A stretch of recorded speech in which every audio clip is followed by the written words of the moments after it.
He graduated from George Mason University Security. He's now a professor in North Carolina State. He has done most of his work on computer network security, including sensor networks and fault networks. Some of us have read his papers for more work, because I like them, and hope you like them too. He has received the NSF Career Award. He has received funding from most all the agencies that support work on network security. He has been a guest editor on for a special issue of the Journal of Computer Security on fault networks. And he's also the editorial board of appropriate sensor networks. And he is one of the founding members of the North Carolina State University Cyber Defense Laboratory. Today, he's going to talk to us on attack-resistant location estimation with wireless sensor networks. Thanks for the introduction, John. Very glad to be here to give this talk. So it's a big room, so can everyone hear me okay? Okay, great. So if you have any questions, please feel free to go up. So the title of my talk is Attack-Resistant Location Estimation in Wireless Sensor Networks. So before I get into that, I'll briefly talk about the brief overview of the work that I've been doing on sensor network security. So, okay, I guess it takes okay. There are many different types of sensor networks. Before I really discuss the okay, that's now it's fine. Okay. Before I talk about our research, I will first clarify what kind of sensor network we are talking about.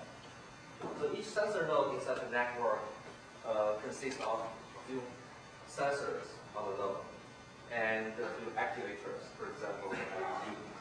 It also has a processor and some memory to do some local communication and processing. And in addition, it has a radio module for short-range wireless communication. So here you can see a few pictures of a few sensor nodes. Actually, I'll also bring a few nodes with me, as you can see. So we'll just look at these pictures. So here I give one example node, Mica 2. So Mica 2 has an 8-bit processor, which runs at 7.37 MHz. It has 4K SRAM on the processor, and also 128 KB flash memory for the program. In addition to the memory on the processor, it also has 12 KB magnetic flash, which can be accessed from the processor. The radio module of Mica 2 is a CC1000 multi-channel radio, uses Manchester encoding with FSK. The data rate is 19.2 kbps. And the range typically experienced by sensor network people is about 50 feet, sometimes higher. Though the specification claims the range could be 500 feet or 1,000 feet, depending on the frequency they're using. From these numbers, we can see such sensor nodes are really constrained in terms of the computation, communication, and storage resources. Such sensor nodes are usually deployed in a physical environment. Here I show an example of a battlefield surveillance application. The sensor nodes are deployed in the field to provide fine-grained sensing. So each node will communicate with the node in its signal range to form an ad hoc network. The primary functionality of such a network is to collect data.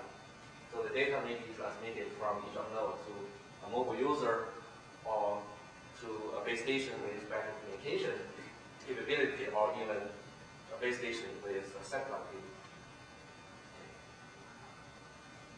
So there are a number of desirable applications of this type of sensor networks. Here I only give two examples. For example, they may be used to monitor the structural health of buildings, bridges. Right now, there are some sensors already deployed in most of bridges, but they are well and they function in a different way than various sensor networks.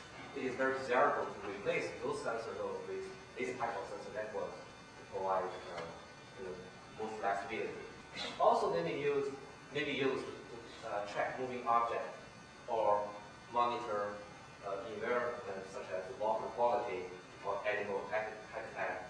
and so on and so forth. We can see this type of sensor network is very different from the traditional IP network we are familiar with. So to support this kind of applications, there need more research to be done to figure out how to use it in the best way. Okay. For example, this is an ad hoc network, which does not have fixed routers. You may need new routing protocols and other networking protocols. And the primary functionality of such network is to provide fine grid sensing. That means when you have a large amount of data from a large number of sensor nodes. So transmitting them all to the base station may be very energy consuming. And also, we may not even have enough storage in the base station to save all the data. It makes a lot of sense to process this data in the network and send the result back to the base station. In this case, we may need in-network processing and better data management protocols. And in many sensor network applications, we may need the location of the sensor node and synchronous time to function normally. For example, if you want to check this tag, okay, the nodes that sense this object may need their locations and the synchronous clock to determine the moving speed and the direction of this tag. Okay. And all of them are powered by batteries. Okay. Once the battery power is exhausted, the node is basically dead. To prolong the lifetime of such a network, we do need efficient energy management skills. And in our group, our focus is on security. So next, I'm going to give a few examples of the problems we are trying to look into. So when we talk about security, the first thing that usually comes into people's mind would be secure communication. So in this case, we may need secure communication between neighbor nodes. This means if there's sensitive information, the attacker, the eavesdropper, should not be able to learn them. And if the attacker tries to modify these messages, the normal node should be able to detect this and discover these messages. And this is about node to node. Similarly, there may be secure communication need for node to sync communication. So we understand how to do encryption and authentication very well, method authentication very well. Okay. But how do we make sure when two nodes need to communicate with each other, they can have an established key?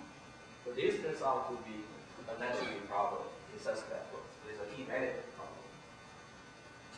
And very often we need a base station to broadcast command of critical data to the sensor network. In this case, how does each node to be certain that this broadcast message is just received is indeed from this sender? This is a broadcast application problem.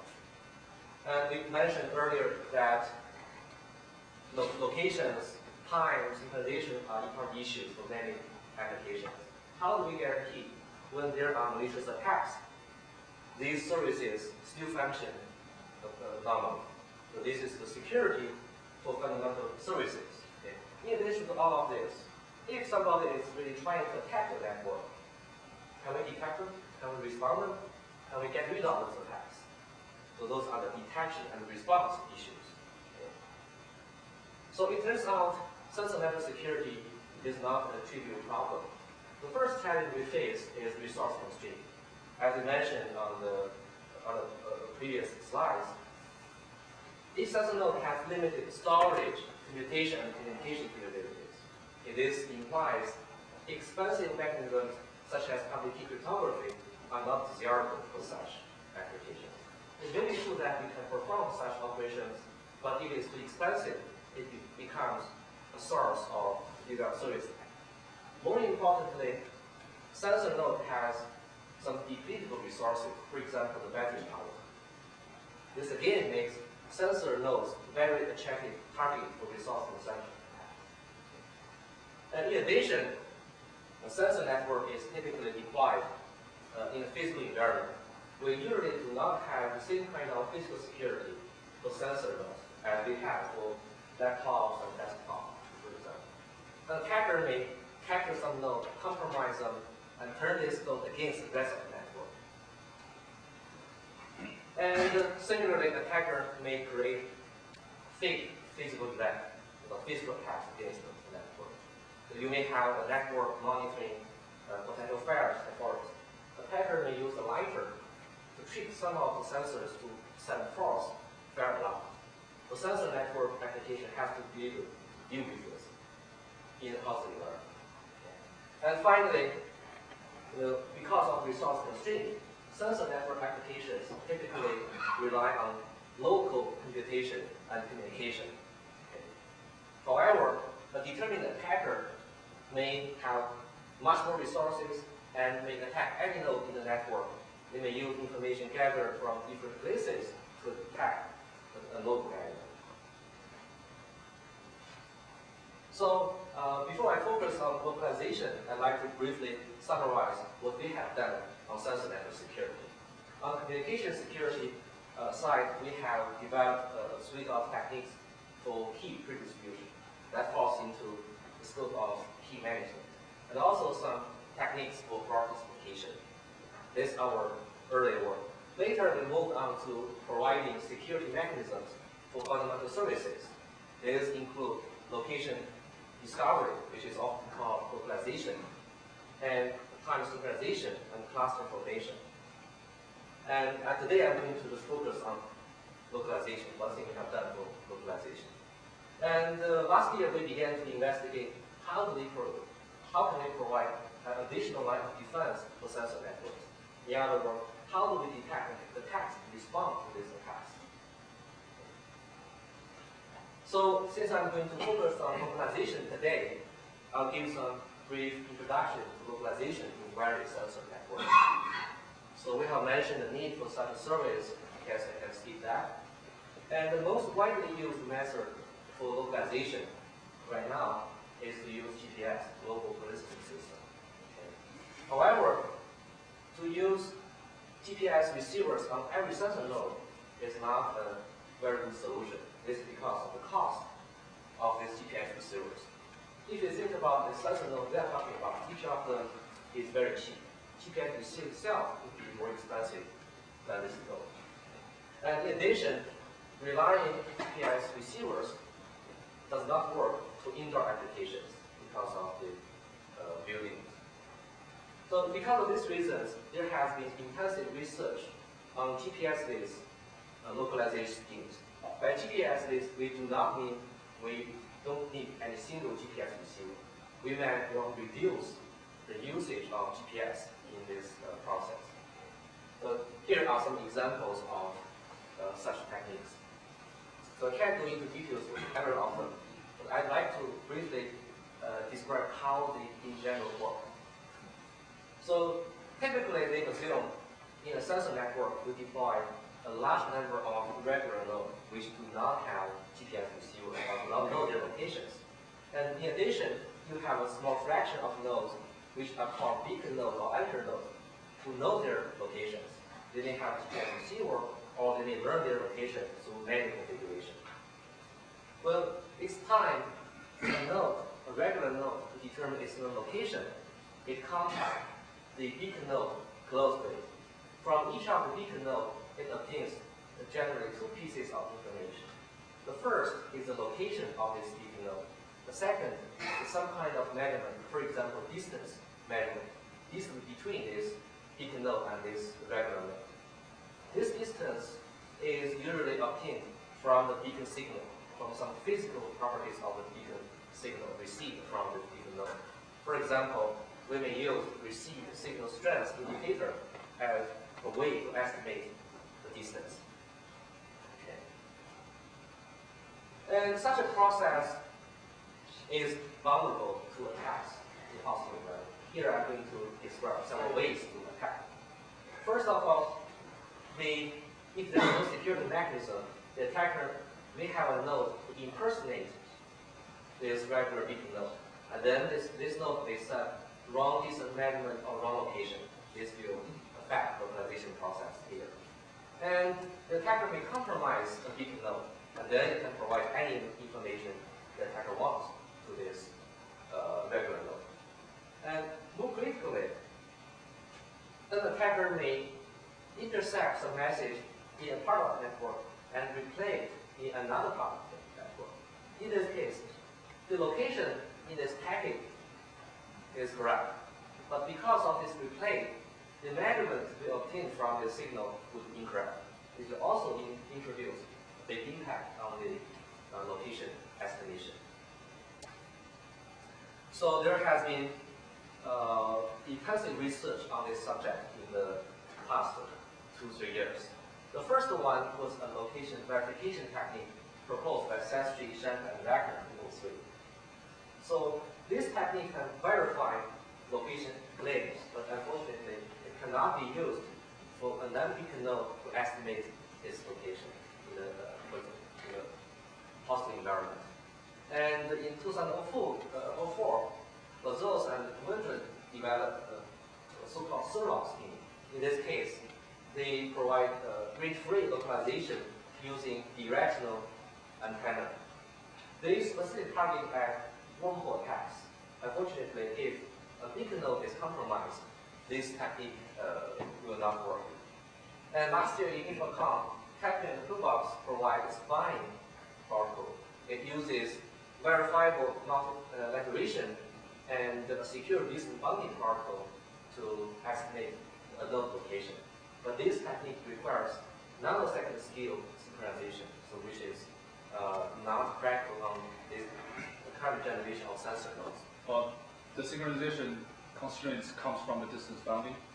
Look, distance bounding requires a nanosecond scale synchronization. And probe is the integration of Surlog and spine. Okay, so also it inherits the same problem from spine. And there's another method which uses robust statistical techniques to estimate location. Okay, in this case, they use these median squares as a robust technique. So this one was proposed in the same session in the work I'm going to talk about. So we are doing some comparison between this one and our approach. So there are other works on location security. So I'm not going to talk about that. But these are the main results on secure and resilient localization techniques. So now let me say something about our project. This is actually project for minutes. So you take all this together with this one? I'm sorry? You take all this up to now? What's the whole? All of it.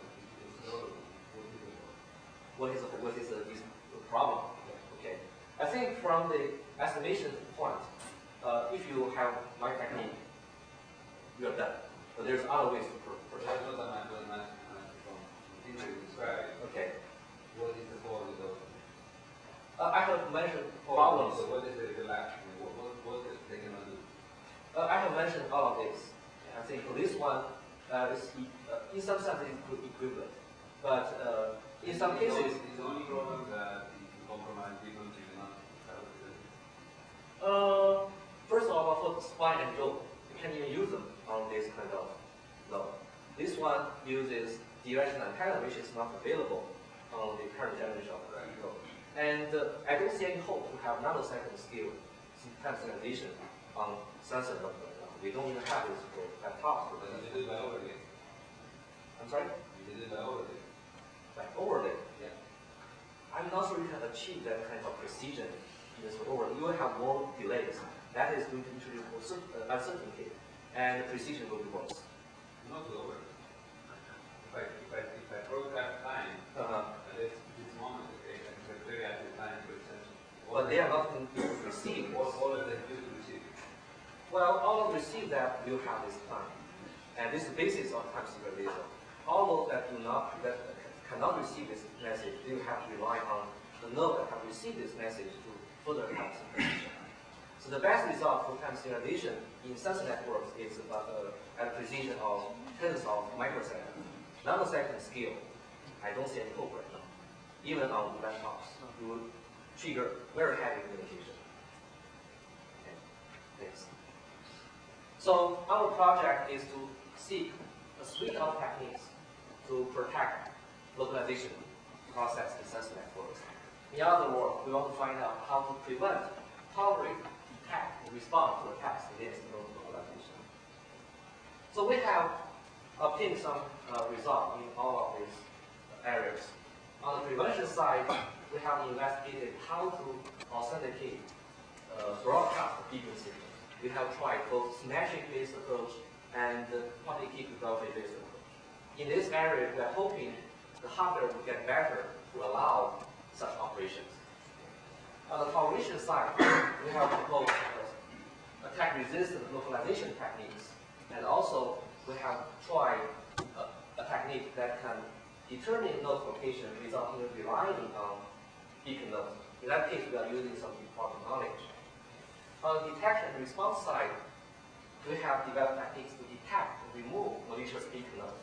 Okay. We have some benign beacon node pretending to be regular node to probe the other beacon nodes. And of course, malicious node may also do the same thing and raise alert about benign nodes. Then we use a repetition-based scheme to reason about this alarm, and then identify which one is malicious. And we have also developed a technique using deep knowledge to identify anomalies that happen during localization phase. Okay. So today, I will talk about this technique. So that is two approaches for bridge-based localization technique. So before I talk about the details, I'd like to give some introduction to bridge-based localization. But there are many protocols that fall into this topic, but all of them share some common features. They typically work in two phases. If you look at this figure, A, B, C are three beacon nodes that know their location, and D is a non-beacon node that is trying to figure out its own location. In phase 1, D tries to obtain the location and the distance between each beacon node and itself from each beacon node. Okay. And then in phase 2, D, after obtaining this information, may have a list of equations. So this part of the equation D1 is the distance between A and D. And this part, using two variables x, y to represent its own location, is the computed distance between A and D. Then F1 would be the error of the distance variable. So D can then try to minimize, find values of x and y to minimize the sum of these square errors. The result will be used as the estimated location. What is the accuracy of, because it's going to be a power calculator, right? Well, the actual way used typically is an approximation algorithm. It's going to be a power calculator. Power calculation, the algorithm we use involves some matrix inversion and multiplication. So you're solving this. Yes. The way the sensor will try to estimate distance is by trying to infer from the sense power level distance, correct? Right, yes, correct. Okay, so That's one way. What is the other way? There could be, we could use time difference of arrival. In this case, if you have an upper sum transceiver, if you have an upper sum transceiver and radio at the same time, Time difference of what? time difference of arrival, Of what? arrival of upper sum signal and radio signal. Fine, still the power, right? It is time. The actual physical thing, it will detect when you say arrival of the pulse of ultrasound, it will be power detection, correct? Well, in some sense, in the circuit, yes, you are doing power detection accumulation. Eventually, you will try to recover So the what is the signal. accuracy of either technique in estimating range? In the first case, for example, if you receive the signal strength, the maximum error could be 3 to 4 feet. And that's what we experienced in our experiment For which sensor? for Mega 2. Yes. And if we use time difference of arrival, in this case we use cricket, the distance error is about 1 to 2 centimeters In clean environment. clean environment if the signal can be received. So my question is, what is the real accuracy of the sensors when you have the noise environment? In the real Noise environment in the real thing, because there's going to be error. yes, unfortunately we have not done any experiment on this. This is actually not our research areas. We are just using this sensor node. So I think some other people, the radio people, they will be able to answer this question. It is important, and for the radio we have right now, it can function as we described, the maximum error would be 3 to 4 feet.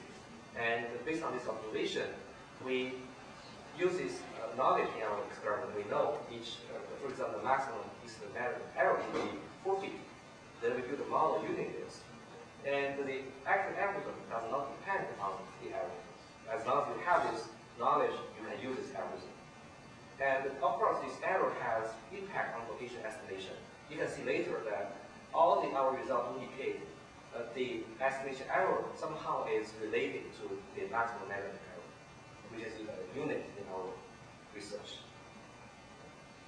So the parameters of arrival, that is not more resilient to the management compared to the others? Well, the question is, the time difference on the railroad technique is more resilient to noise. That is actually the opposite in our experience. I had a master student who compared our schemes using cricket. And he was doing experiments, okay, it works now. He wants to show me, and I said, let's use a projector so everybody can see it. And every time you use that, the error just is much bigger than what he claims. Later we figured out if we just turn off the projector, then that would work a lot better. So it seems like ultrasound receiver is really affected by the noise generated by the file of the projector. So, but again, those are the hardware we have. When we have better hardware, if you have better hardware, you can use it. What hardware can still use the same technique. Next. Okay. And okay, yeah. So from this phase, an attacker may launch, very kind of attacks against this process. So this may introduce error in the location of each beacon node, and also the distance measurement we obtain from this beacon signal. Okay. To get a further understanding of this impact, we did a simple simulation. In this case, we assume there are one malicious beacon signal and one nice signal received by a so the attack here means that you have some nodes that are compromised, and they send wrong messages. This could be one of the cases. So the attacker may, how else the attacker may intercept the signal from a benign beacon node, replay it in a different location. How far the attacker can do that without any delay, so that they detect them on the signal, where is the beam, where you are at, So that's a very good point. Actually, in the detection approach, we are using the delay of round trip to detect that. Right. But if you do not use that, in the current scheme, you just take whatever you have and do it. There's a big problem. And in this case, if the attacker, I'm sorry, I haven't finished describing this. We have one malicious beacon signal at 99 signals. The malicious one is trying to inject some error in its location advertising. So the x-axis is the error introduced by the attacker. And the y-axis is the location estimation error, which is the difference between the estimated location and the true location. We can see as the attacker introduces more errors, the location estimation error increases. And even worse, this is not even bounded. We also tried different maximum measurement error in this simulation, and all of them have consistent trend. This means I'm sorry? And what are the units? The unit, so unit doesn't matter in this case. So this is simulation. So you say if you use meter, they would meter, this would be meter. You need a consistent unit. That's all we need. But you have so many beacons, and if you want to calculate the location, you don't necessarily need all of those. Right? You can exclude the combinations if you know there's some. Okay, exactly. In our approach, the general direction is try to identify malicious ones and remove them. Okay. This simple example shows if you are not careful, if you do not do that, the attacker can introduce impact. Otherwise, without the impact of this, we'll have very good location estimation. Okay, so now let me talk about our approach to dealing with the threat. Our goal is to provide a resilient location estimation when there are malicious references. And we have two approaches. We developed two approaches. The first is an attack-resistant MMAC effort. The idea is to identify the inconsistency among malicious and benign location references, and then we remove the malicious ones. That's exactly what was suggested earlier. A second approach is a voting-based scheme.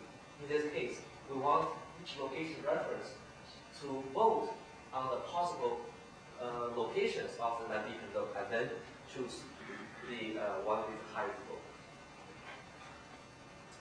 So I need to clarify some assumptions before I talk about the details, so that we know what exactly I'm working on. First, we assume there exists secure communication between any two sensor nodes. And in addition, we assume each sensor node is uniquely identified. So this can be done through the keys assigned to them. And also, the beacon packet can be authenticated. But, excuse me, I'd like to emphasize that this authentication is on the content, not the signal. In other words, if you receive a packet, you verify the message authentication code. You know the data in this packet has not been modified. But this does not mean the same packet has not been replayed. So we know how to authenticate the data content, but we don't know how to authenticate the signal used to carry this content. And these assumptions can be guaranteed by existing techniques. For example, we may use any key map, which provide unique pairwise keys between any two nodes, and with any set, which provide message authentication and encryption, and they can guarantee this assumption. We also assume each non-beacon node uses at most one beacon signal from each beacon node. Okay.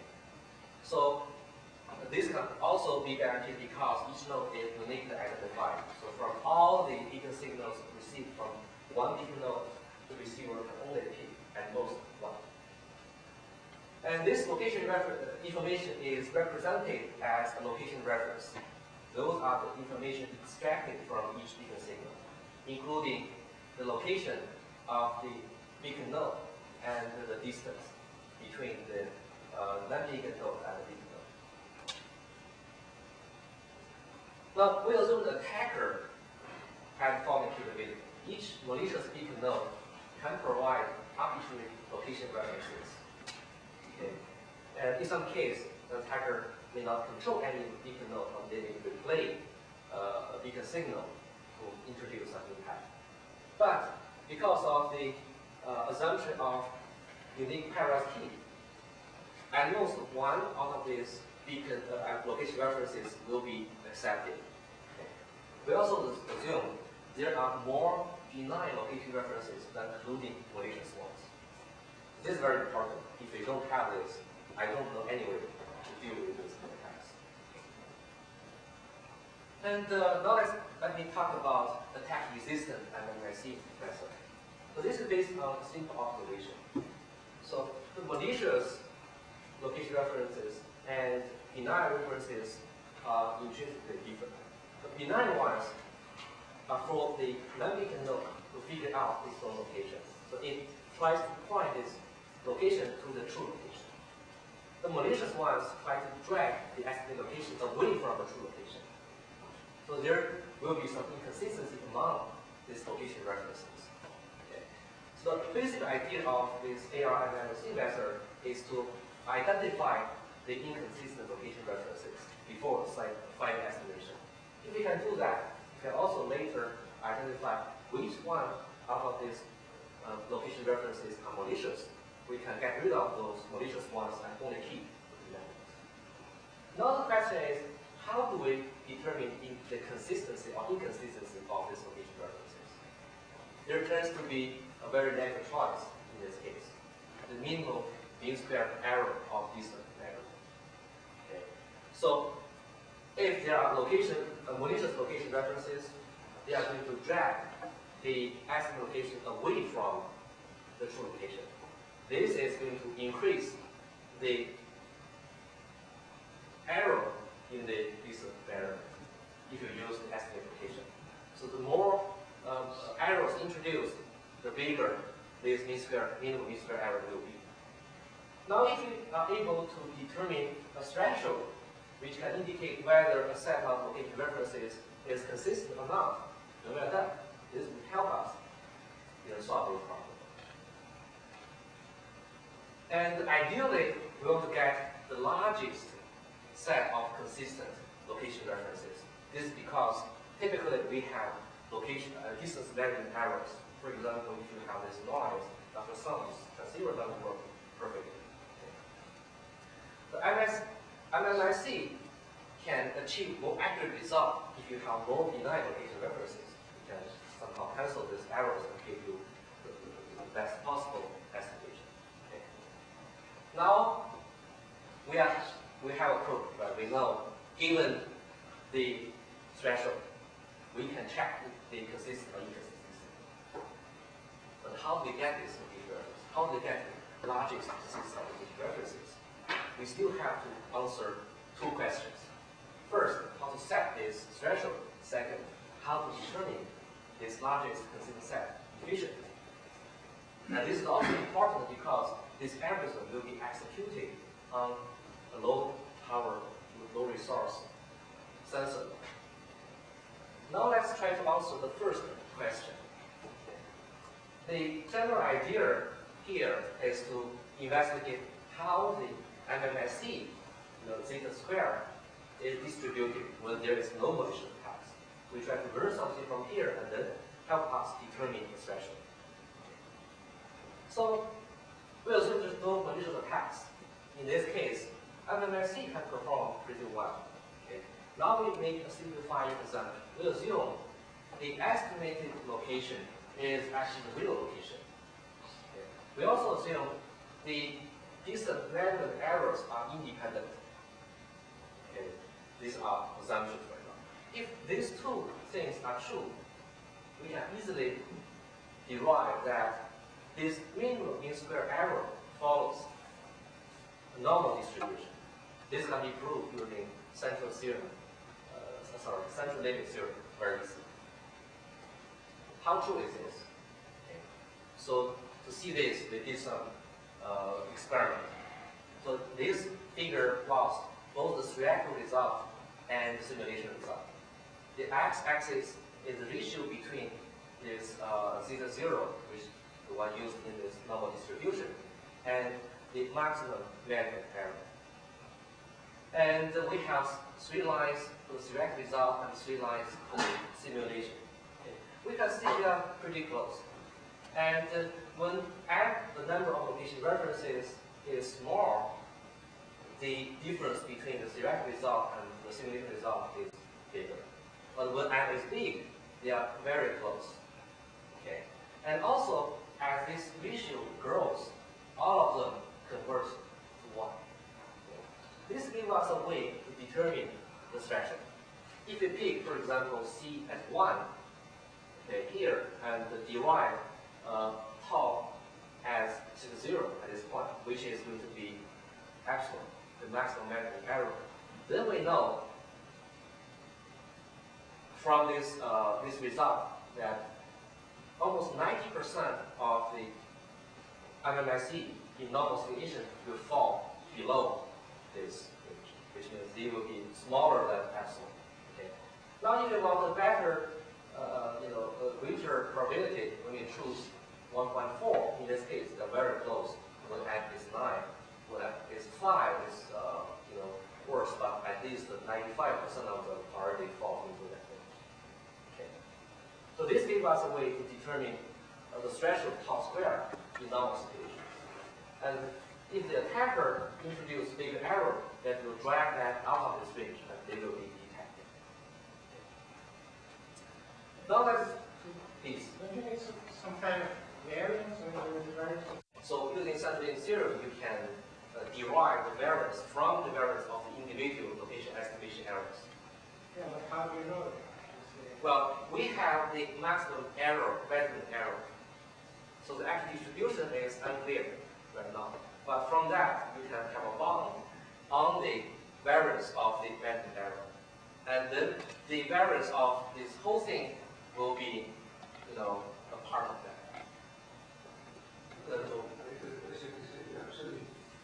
done for maybe I go out in the laboratory or wherever you make the experiment, where you access the only thing you have is the measurement Yes. and the formula. And then you try to estimate the variance in the up or down. I don't think that you're going to get the accuracy you want. Well, the estimate accuracy would be worse than what they have. So if we use that, no. You will not know the parameter. Well, we can measure the signal in normal situation. Then we can derive the distribution of the measuring error. We can get that. So we have done limited experiments, so we cannot How do claim. you measure the signal in a normal situation when you don't know if it's a normal situation or not? Well, we can control all the environment, then we know it is No, not. but in reality, In reality, we do this in control the environment. Then we can obtain the model of measurement error. but the geography of the control environment is not going to be the geography of the actual thread. Well, you're saying if you move the sensor node to a different place, the measurement error will be different. That's true. In many cases, if you have a rock blocking it, right? So in that case, this may be worse. Then that means we need to do more experiments to derive a more accurate model. But if we have this model, all of this will work out. And we did not do very extensive experiment to derive this model, so I cannot claim I know this, the exact number of this. But if we do, this method will work out. Please. In the graphs that you showed, what Yes. kind of PDF did you assume from there? This is a very trivial one. We assume the error is evenly distributed. This is a simplifying assumption. This I know it's not real. Maybe a normal distribution You will mean uniform? yes. This is just a choice my student made. And I said, why didn't you use normal distribution? It's margin error or something like that. So it's easier to do this if you assume it's evenly distributed. Of course, this is not realistic. Okay, but even distribution will give you a worse result here. If you have the normal distribution with cutting the big ones and smaller ones, this will be closer to the theoretical line. So we are making a conservative assumption here. Yeah, but you can have distributions with flatter tape, like exponential, and then it might be worse. So you have to try different PDFs. Yeah, but the actual ones will be close to the normal balancing. So, but of course, we are putting an arbitrary maximum minimum error there. That's how we model this. When we try to estimate the error here, we know that's something very simple, that is on correct or wrong. I am the person, I am the sensor, and I'm trying to find my location.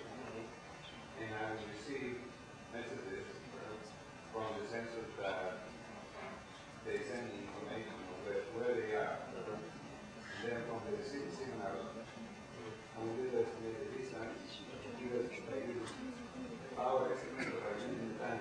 Okay? And then I will have this information for us. And then on the basis of that, I will decide I will put my distance. Okay. That's the problem. And do I get several elements from each sensor or one?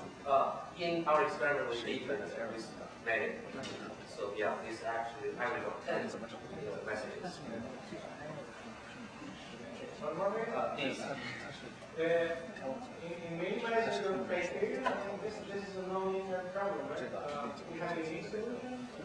I'm sorry, I missed the part. In order to estimate the location, Yes. you have to make a minimization, right? But that's non-linear.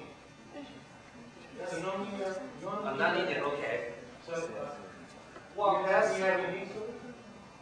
well, you mean the estimation process or the measurement process? The measurement process, okay, is non-linear. So in our approach, in our experiment, we used RSSI. So we just build a simple table to map from the RSSI to the distance value. So if you have enough entries in the table, that will give you a good enough estimate. And also the RSSI is fluctuating anyway, so an accurate measurement may not give you the real accurate distance. I don't think that answers the question. No, we can talk offline more about this. question is, how do we decide the largest set of consistent location references? Of course, there's a naive approach. Try every combination and check whether they are this MMSC is greater than the threshold or not, and pick the largest one that satisfies.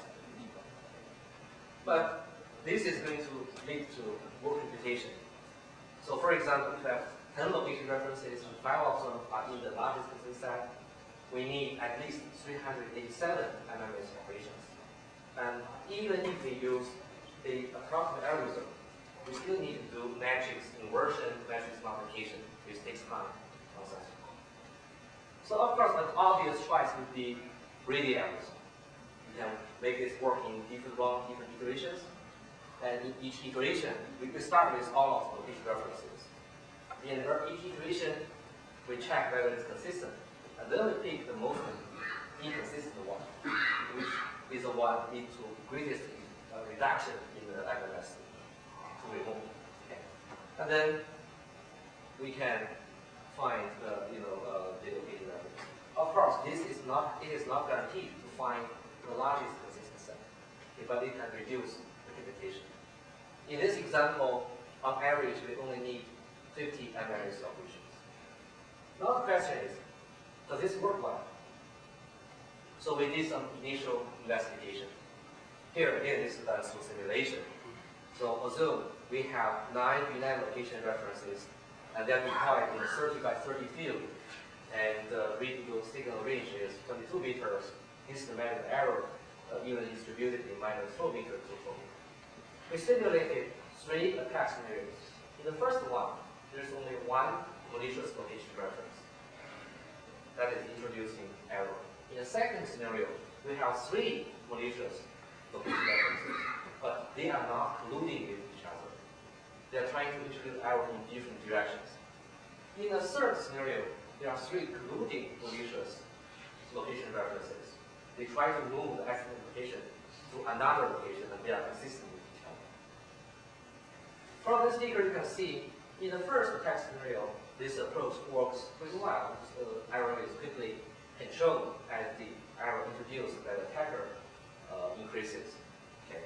But in the second and third scenario, we got very bad result. The error are not bounded. Okay, so this means the attacker can still introduce fairly large location estimation error. So what is the reason? Does this mean the overall idea of attack-resistant MMSC doesn't work, or there's something wrong in the greedy selection process? So this is very easy to verify. So we did another experiment with the brute force algorithm. In this case, you can see all of the error are controlled very well. Even if there are 3 malicious colluding location references, the error is also at most less than 3 in this case. And then we look into the experimental data and find out, yes, indeed, the grading algorithm incorrectly removed some benign location references. This means the grading algorithm itself doesn't work well. So fortunately, we were able to make another observation. Okay? That is, if you have 2 consistent location references, they usually intersect with each other. What do you mean by this intersection? Let's look at this figure. Suppose this is the true location of this navigation node that receives 3 benign location references. So for each each location reference, we can actually draw a ring. And the radius of the inner circle is the distance measurement minus the maximum measurement error. And the radius of the outer circle is this distance plus the maximum measurement error. This means if this measurement model is correct, this node must be in this ring. Okay.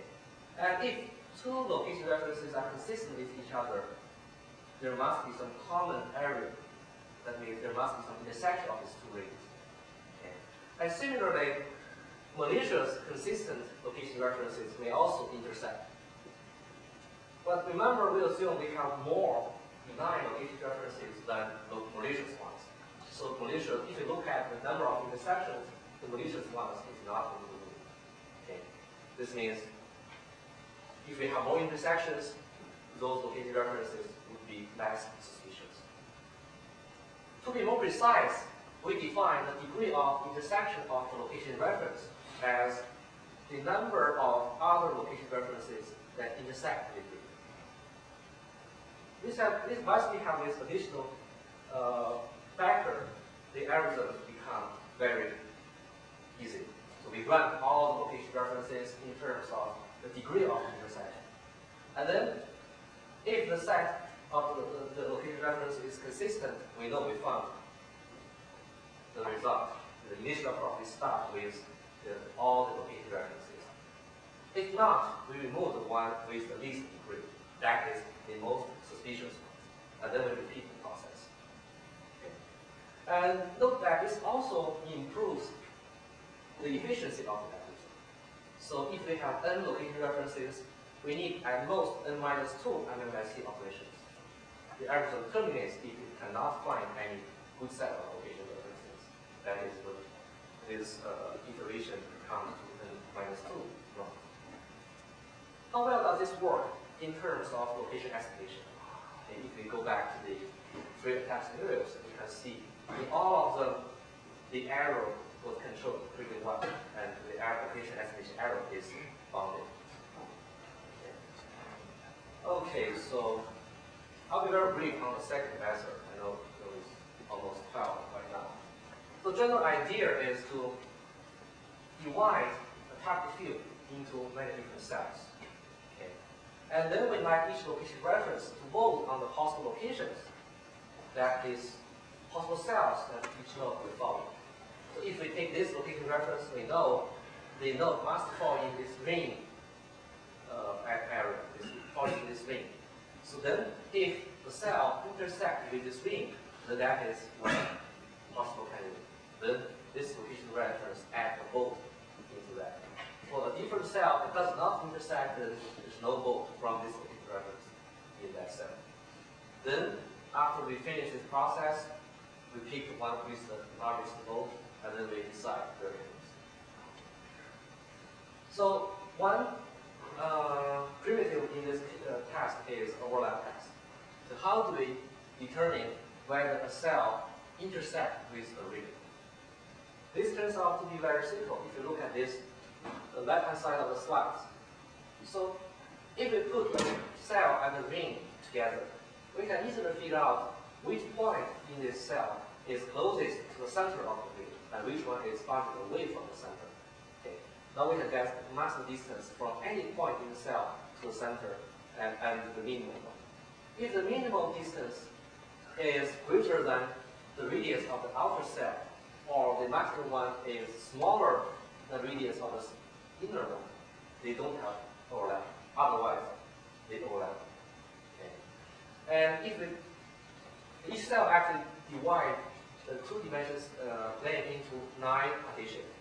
If this, wherever this center of the cell, this ring falls, we can easily determine which point from this cell is closest to this one and which one is farther away from it. Then we can easily transform this overlap test into simple comparison, a simple computation. Now here's another problem. How many cells should we have? Okay, that is the number of cells n. When we have a large n, we can have higher accuracy because cells will be smaller, but there will be high computational cost and higher storage cost. If we have small cell, low accuracy, but the other two factors are better. Computation may be obtained through spending time, but there's a hard limit on the storage, limited resources, storage resources. Fortunately, there's another way to get around it. So we call this approach iterative refinement. Initially, we start with a small number of cells. Then we do this voting process. And after voting, a small number of cells may have higher vote than others. Then we focus in to this smaller area and redivide us into cells and repeat this voting process. We can complete this process when we have achieved the required accuracy, or we cannot refine this anymore. This trade-off time with storage on the sensor. Okay. And this is the result.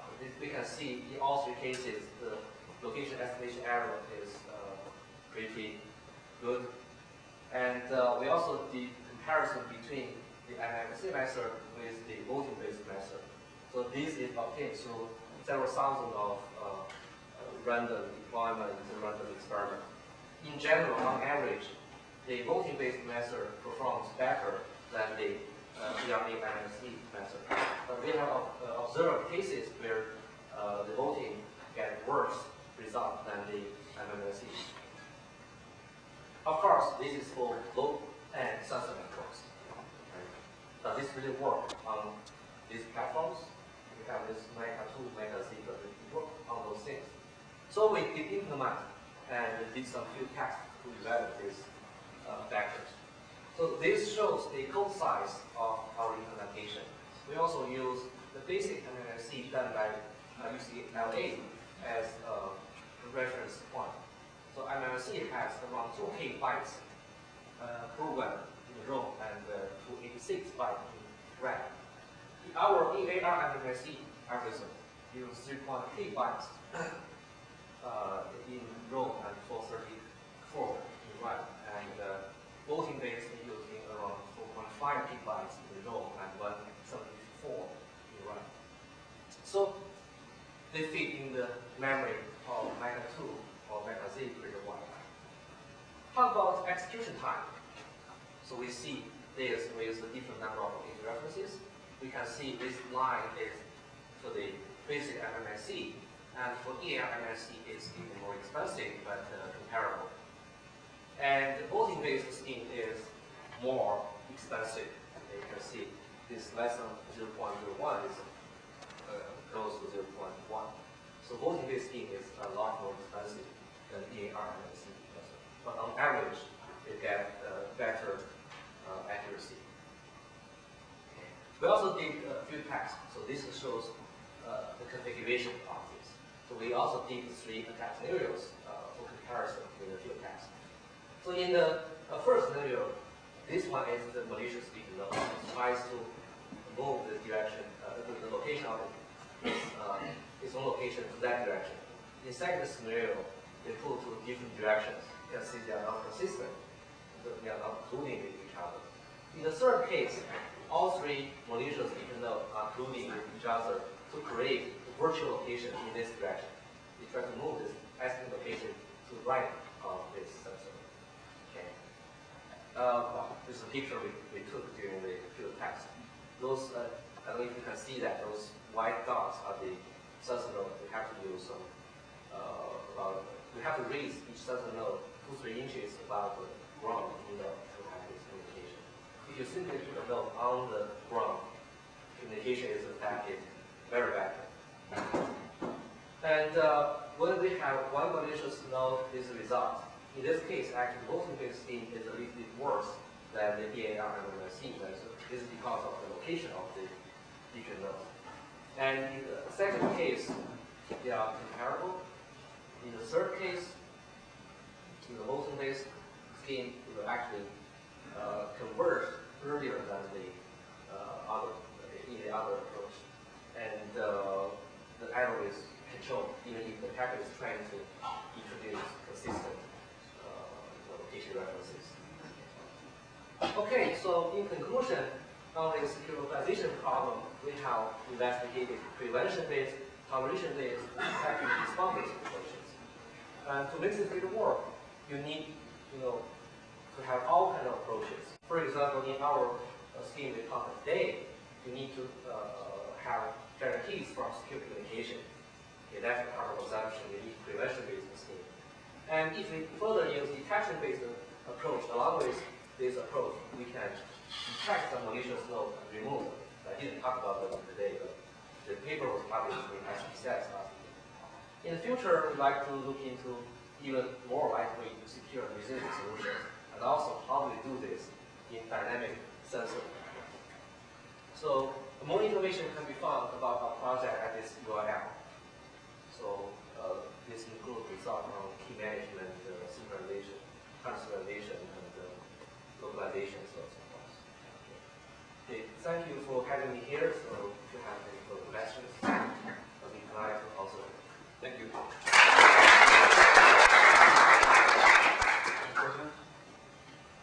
Please.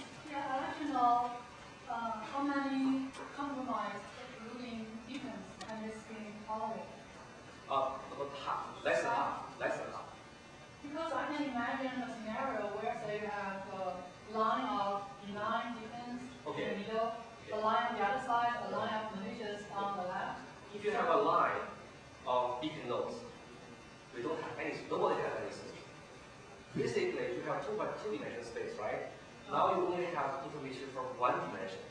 That cannot help you to determine everything. I mean, we have 3 lines, parallel lines. Okay.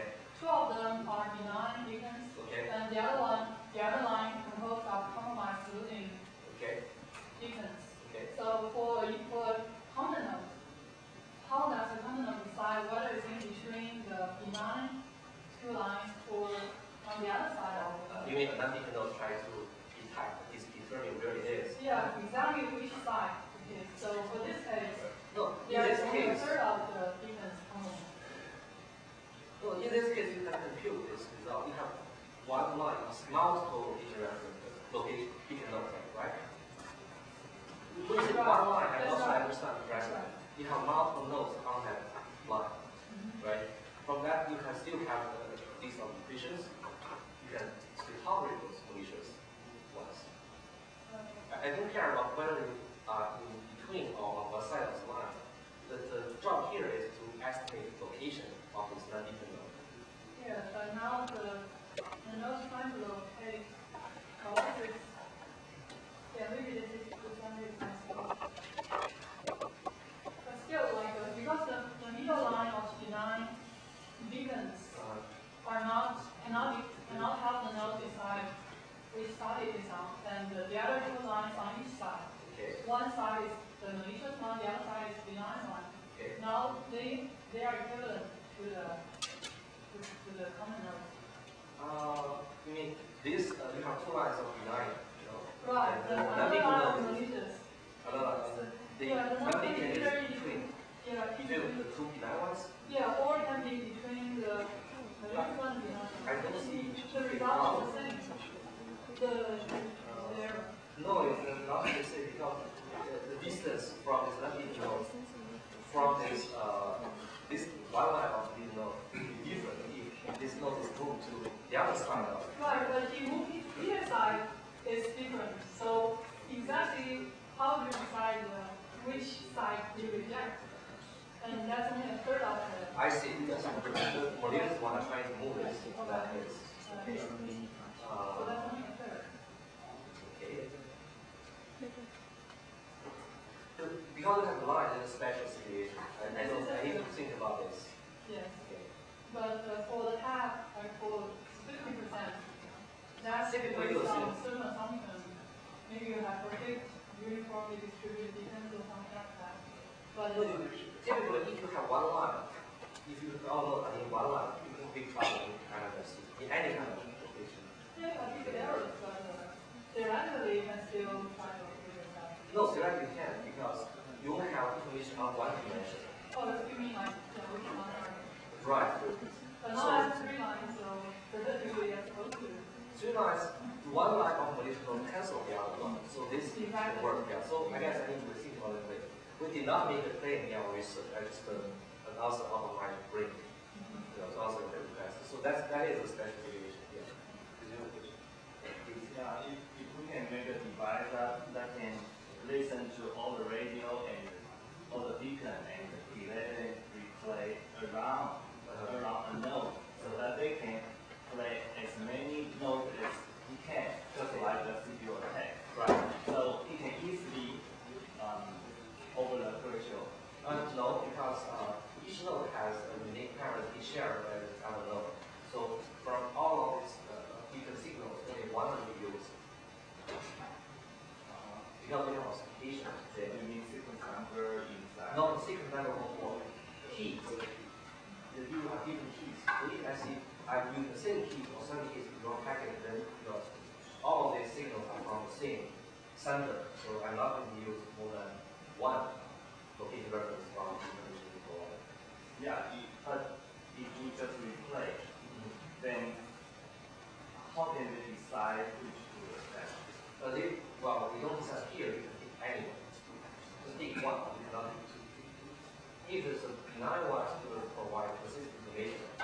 This will be the same location, same signals repeatedly. But if malicious one, it change, right? So you will change. I also pick one. Oh, well, what I mean is I replay all of them. But from the same malicious event, right? I'm not thinking about we have a social no. You are listening from different. Yeah, I listening all the seems to be benign. Yeah. That's for example, in that case, we look at the number of references. And we have to assume the number of benign ones are greater than the number of malicious ones. And in that case, if you have majority across, we won't work. If you don't, then we can still have the each reference. I estimated that.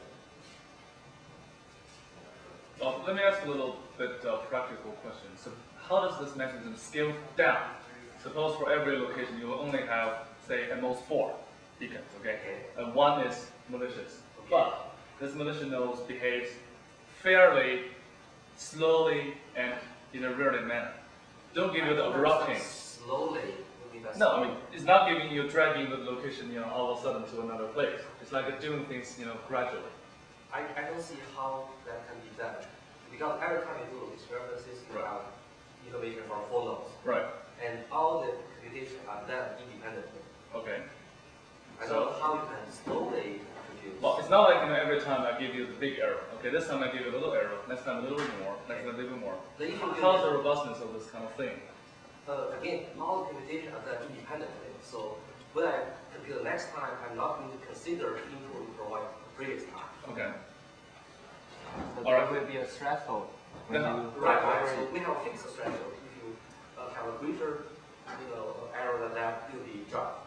If it's tolerable, then it will be kept. Then what about if you have 3? And then if you drop 1, then probably your method will fail, right? In terms of determining the If location. you have 3 location references, And then you say 1 is malicious. I don't know how to do that. So that means you only have 2 location references. How do you? That's my point, because anyway, you have a pretty luxurious assumptions anyway. So far, I think this attack model is very simple. Are you aware of the fact about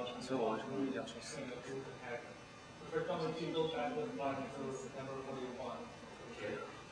then you see this error. If the attacker is not able to grasp it, the error is much higher. Yeah. The purpose is to point the error. So if the attacker is able to introduce unallowed error, then the opposite of me is right. the same is about how the attacker can pretend himself.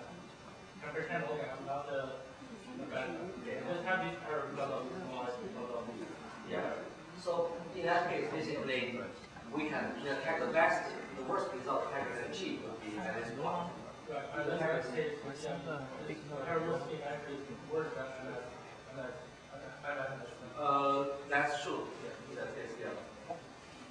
Because so what happens is on average, I believe what you propose here is better than but if the attacker is a little smarter, then you can try to bomb the error. yeah, but you see, there's a limit on how much an attacker can do about it. Now, purpose is to put a bomb. So you have this, if the attacker introduces a very little error, and then it doesn't change that much. So if the attacker introduces a huge amount of error, like in the far right side, To the attacker. and then it can be the attacker very Yeah. And the attacker may have the best strategy to introduce the most impact. In this case, the attacker is trying to integrate the policy scenario. So some of the benign references are mistaken for malicious one. Okay. In that case, there will be something like this. That is what I'm asking. So is there any study based on this specifically that has more? Well, this falls into our attack model. We just didn't do simulation of that exactly. If you look at our accuracy model, I don't think it can do better than that. The attacker can do anything they want to introduce location references. I don't know how stronger the attacker can do. And the thing you mentioned is how does the attacker find the optimal way to attack this easiest way is just to try to false the program and see which point is going to give you the biggest one. So we didn't do that because our purpose is to show this. It may be interesting to look into that. Any other questions? Let me ask you two questions. One, I can do this without any statistics. Okay? So, without any statistics, okay, I don't need this error mark. Okay? So I do the following. You give me all the measurements you give me. Okay. Alright? You give me just the bound and the error. Nothing else. Okay. Alright, then I'll do a quotient triangulation. This is what I mean. This is okay. I'll do all the quotient triangulation. All the quotient triangulation. With the error. All the quotient triangulation from the error that you give me. Alright? Then I will nail the outside. That's actually, we're actually working on the program basis, not as before. This, I will show you. Yeah. I will show you that this method will work, okay, as long as you have something about 9 or 10 measurements. Okay. And you don't need any statistics, not threshold enough. We did that, we determined this.